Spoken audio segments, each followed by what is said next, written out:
Spent 2 days in Minocqua, Wisconsin with me. So we arrived in town about mid-afternoon and decided to tour the Hillestead factory. The owner showed us around behind the scenes for free and then gave us this little vitamin pack to try out as a parting gift. After this, we went and checked into our lakefront Airbnb, the Naughty Barrel Lodge. You guys, this place was insane, especially if you have a big group. We honestly just spent the next couple of hours soaking it in and then went downstairs to the Naughty Barrel Supper Club for dinner. Check out this grasshopper, 10 out of 10 recommend. After dinner, we decided to walk up our meal and did a loop around town to watch the sunset. It was so beautiful, I could not get over it. The next morning, we enjoyed a coffee in our Airbnb and then walked over to the Bottle Bean for a latte. This place had so many fun flavors. I ended up going with the dark chocolate coconut cold brew. We took our coffee to go and did a 4-mile stroll out and back on the beautiful Bearskin Trail. I could have spent my whole day out here. It was one of the fewer trails where almost everywhere we looked we were surrounded by water. Once we got back, we grabbed a quick lunch at Los Portales, which, by the way, this is what a medium margarita looks like there. Then we decided to stroll around town to check out some of the shops. We went into a Diamond in the North to make our very own 4th of July t-shirts at the t-shirt bar, and honestly,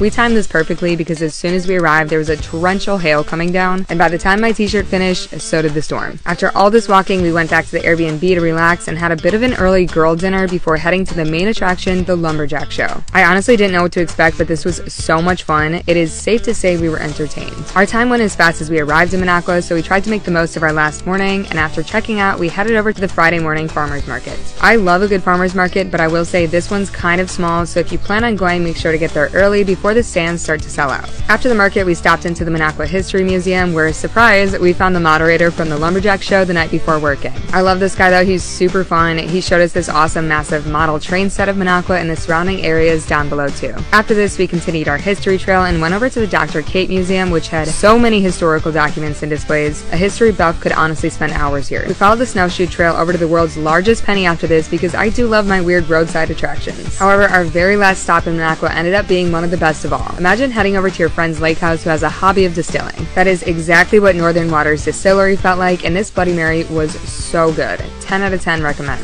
I'm heading down to southern Wisconsin next, so make sure to follow along for more fun local recs.